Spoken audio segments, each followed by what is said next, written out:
Assalamualaikum warahmatullahi wabarakatuh. Perkenalkan, nama saya Askaulia Yumna dengan NIM S1002505. Di sini saya akan menjelaskan tentang arsitektur kerak bumi wilayah Kota Bekasi.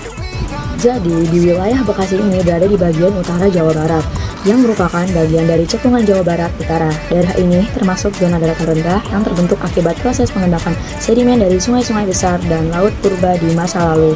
Dulu, wilayah ini merupakan laut dangkal yang kemudian terisi oleh endapan sungai dan laut purba. Karena proses ini berlangsung lama, terbentuklah lapisan-lapisan batu sedimen di bawah permukaan Bekasi. Itu sebabnya permukaan sekarang relatif datar dan rendah. Nah, yang pertama ini ada kondisi geologi, di mana wilayah Bekasi ini tersusun atas batuan sedimen lepas dan batuan sedimen muda yang terbentuk pada masa tersier hingga kuarter. Jenis batuannya antara lain itu ada batu lempung, batu pasir, dan lanau yang banyak ditemukan di sekitar daratan rendah Bekasi. Lapisan ini terbentuk akibat proses pengendapan di lingkungan laut dangkal dan sungai purba. Artinya, dulu Bekasi sempat jadi area yang tergenang air laut sebelum akhirnya menjadi daratan seperti sekarang.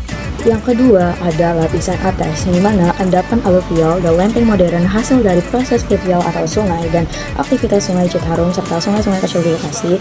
Lapisan tanah ini membuat Bekasi memiliki tanah yang relatif subur dan cocok untuk pertanian maupun pembangunan. Tanahnya subur dan cocok untuk pertanian, tetapi juga punya risiko banjir tinggi karena sifatnya yang mudah menyerap dan menahan air. Selanjutnya, yang ketiga yaitu ada tektonik dan struktur geologi. Secara tektonik, wilayah Bekasi ini termasuk zona yang stabil karena letaknya yang cukup jauh dari zona subduksi di selatan Jawa. Namun, aktivitas tektonik masa lalu tetap meninggalkan struktur patahan dan lipatan kecil di bawah permukaannya. Hal ini menunjukkan bahwa Bekasi pernah mengalami tekanan dari pergerakan lempeng Indo-Australia dan Eurasia. Dan yang keempat yaitu ada proses pembentukannya. Yang pertama ini ada sedimentasi laut dangkal dan fluvial.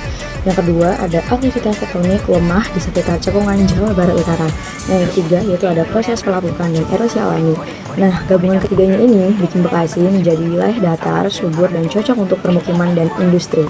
Nah, yang terakhir yaitu ada kesimpulannya, yang dimana kerak bumi di Kota Bekasi mencerminkan proses geologi yang didominasi oleh pengendapan sedimen muda dan aktivitas fluvial.